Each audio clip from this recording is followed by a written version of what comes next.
Disneyland is a place for dreamers, built by the biggest dreamer of them all. Eyes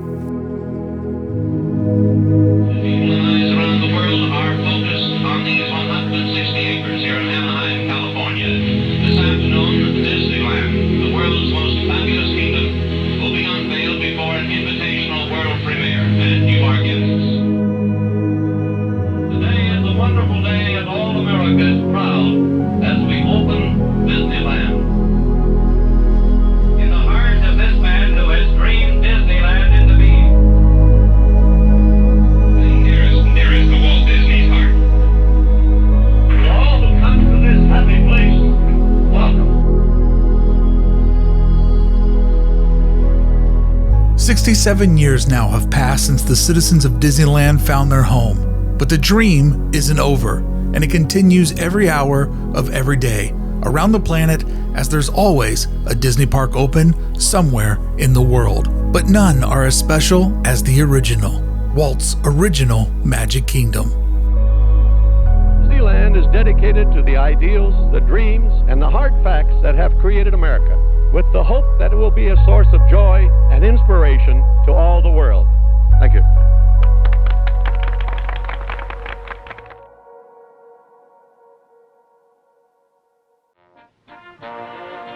Let's take a look around.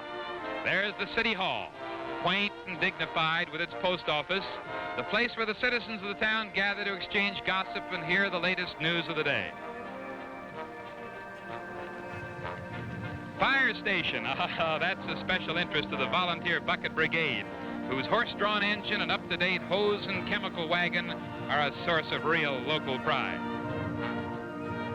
Then there's the car barn housing the horse-drawn streetcar, a great boon to speedy transportation, and that little old streetcar will be going up and down Main Street here in Disneyland about every 10 or 15 minutes, day in and day out. There's the Emporium, where a lady could buy Lyle stockings or a silver button hook. Main Street, U.S.A., in every one of those buildings is 5/8 real size. The doorways, of course, and the windows are full size, but the buildings themselves are 5/8.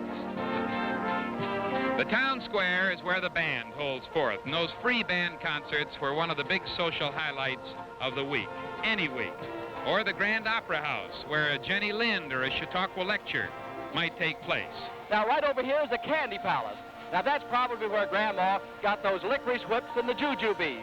And, of course, right next door to the left is the Penny Arcade, which is complete with all sorts of shooting galleries and kinetoscopes. And, of course, there's the bake shop. And then there's the jams and jelly stores. Old Grandma certainly loved those tarts and those rich ladyfingers. Of course, on the corner is the ice cream store. I guess next to marrying Grandpa, the biggest thrill she ever had. Here he is, there, right in front of the Swift Market House. That's where all of us ham actors will originally wind up. And say, if you can pan your camera down here a little further, here is one of the most famous motion picture theaters in the world. It'll be here at Disneyland. They run exactly six silent motion pictures at once at the theater. Even though time passes, the traditions of Disneyland remain stuck in time, from the very first American flag raised over the park to the last one that came down today. In between the sunsets, Disneyland is a Groundhog Day of nostalgia, a trusted friend that's always there when you need it.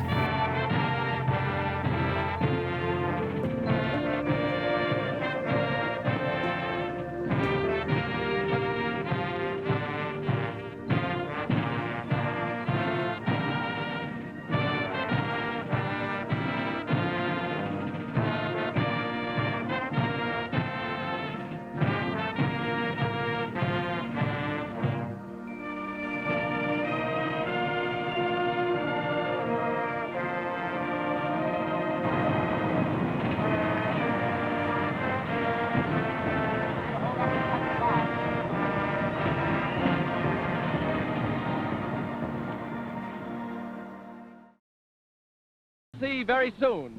Directly to your right is Frontierland and the Old West. And directly to your right and slightly forward is Adventureland. Now, of course, all the segments of this wonderful parade and their casts are now breaking up, and they're going to the various sections of Disneyland. Tomorrowland, Fantasyland, Adventureland, and Frontierland, as I told you. Frontierland. It is here that we experience the story of our country's past. The color, romance, and drama of frontier America as it developed from wilderness trails to roads, riverboats, railroads, and civilization. A tribute to the faith, courage, and ingenuity of our hardy pioneers who blazed the trails and made this progress possible. Conestoga wagons, riders and all, off the big Main Street parade. They're going on into the stagecoach country. Yes, sir, there's little Annie Oakley, and there are the special horses, 5/8 size, bred by Walt Disney. Today, Frontierland may be a path that you take to get over to New Orleans Square, Splash Mountain, or Star Wars Galaxy's Edge. Still, before it was a hallway, it was a destination to celebrate the frontier's hard living. All about Pecos Bill. So come on, let's go inside and see what's happening, huh? Well, looky there. Same opening day light fixtures, still shining down on the Golden Horseshoe. Well, I tell you, Slewfoot Sue boasts the longest little bar in the entire wide world. Frontierland's main attraction was the Mark Twain. Back in '55, people didn't travel like they do today. For many California residents, this was their first steamboat ride through an exotic plot of land, unlike the desert of the West. Well, now, Miss Dunn, you're holding a very special bottle here in your arms. Yes, I am, Walt. You see, this bottle contains waters from all the leading rivers in America. Brought here from all these towns by the great rivers. That's right. So with these precious waters, I'm going to christen this boat the Mark Twain. And there the boat is christened, and it starts on its daily trips up and down the rivers of the world, of America, that is. Thank you, Miss Dunn. Thank you. And now, ladies and gentlemen, I've got other places to go, and the Commodore, Admiral Joe Fowler, up there in the wheelhouse, looks like they're getting ready to shove off, so I better... Goodbye, Irene. Goodbye, everybody. Have a good ride. There goes the whistle. Take her away, Admiral. Goodbye. Have a good trip.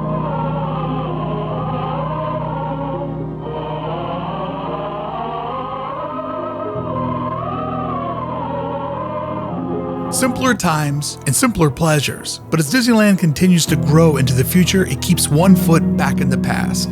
Part history lesson, part nostalgia, but completely escapism at the same time.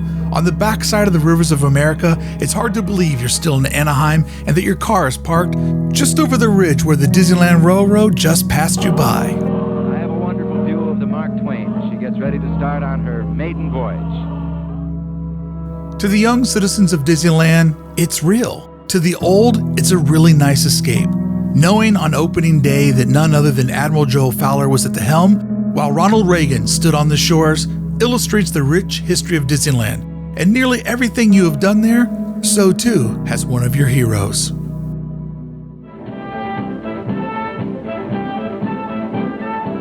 Thanks, Bob. This is the Western Railway Station, and this is the CK Holiday, the Disneyland Freight. And it's on its way now, leaving Frontierland and going 100 years into the future to Tomorrowland.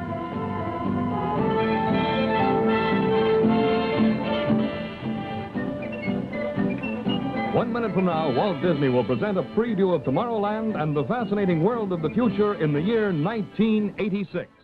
Welcome to 1986 plus 36.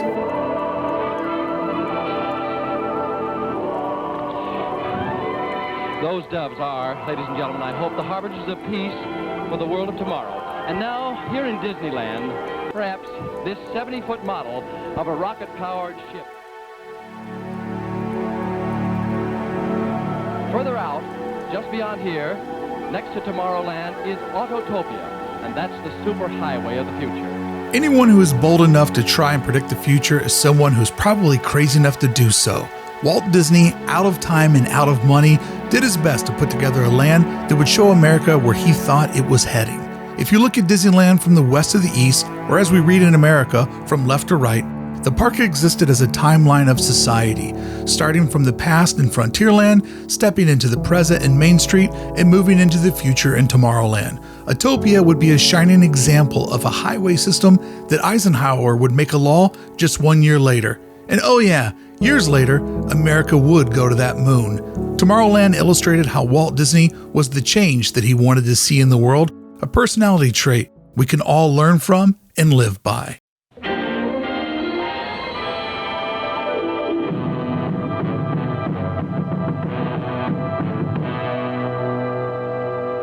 Well, Walt, it seems to me we've been everywhere, haven't we? Well, I hope so. I don't know. Say, haven't we missed something? Seems like it. A whole land? Adventureland. Oh, that's my favorite. Let's go over there. Bob Cummings or somebody. Yes, a visit by boat to remote and adventurous regions of the world. Experience a slice of life as it exists in the paradise of the Pacific. On an African trading post, the spearhead of civilization in those primitive lands.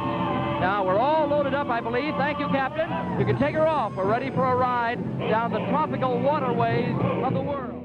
Walt's dream was to make Disneyland for the entire family, and Adventureland skewed more to the adults, allowing folks to take the vacation they'd always dreamed of, escaping to somewhere exotic and foreign, while floating through the Nile around the islands of Manhattan and Catalina.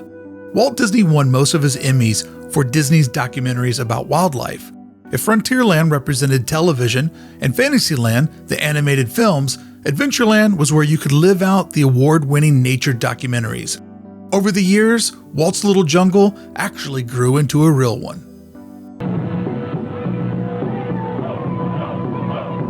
Well, folks, this has been but a brief glimpse into this marvelous, marvelous network of Adventureland. But we haven't time now. We've got to take you back to see how the rest of the visitors at Disneyland are doing. So I take you back now to Dick Weston. Take it over, friend.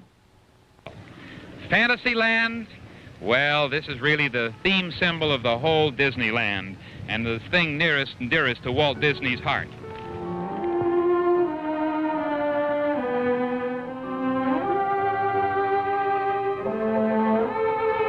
And now the plaque reserved for last. A few words of dedication for the happiest kingdom of them all, Fantasyland. Here is a world of imagination, hopes, and dreams. In this timeless land of enchantment, the age of chivalry, magic, and make-believe are reborn, and fairy tales come true. Fantasyland is dedicated to the young and the young in heart, to those who believe that when you wish upon a star, your dreams do come true. Open the Fantasyland Castle in the name of the children of the world.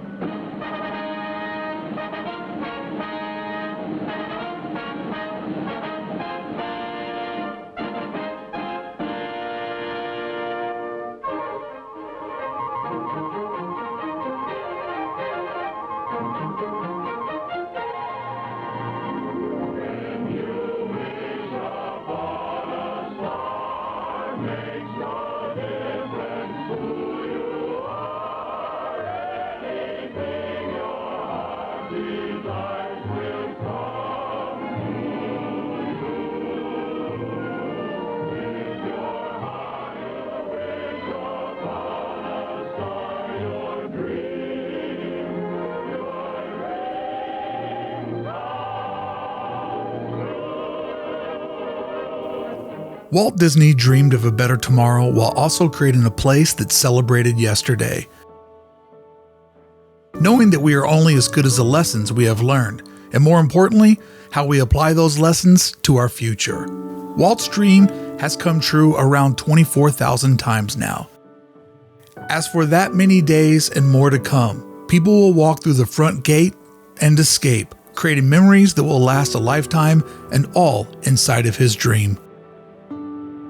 What I think we can learn from Disneyland and its sculptor is there's always a better way to do things. It's not always the easy way, but there's always a better way.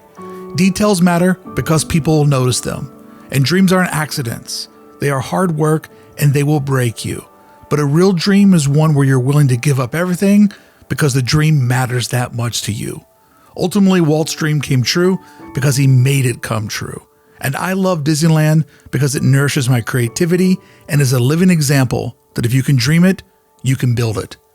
Often those that follow their dreams are the ones that make them come true, and those that think they can change the world are often the ones that do.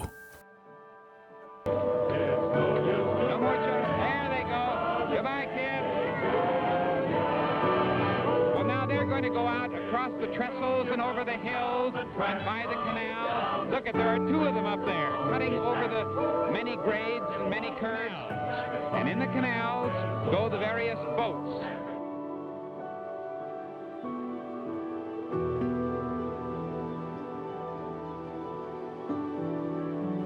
Walt, you've made a bum out of Barnum today, but we've got to go. I know, but I just want to say a word of thanks to all the artists, the workers, and everybody that helped make this dream come true. Let's go into Fantasyland and have some fun. Let's go. Goodbye, folks.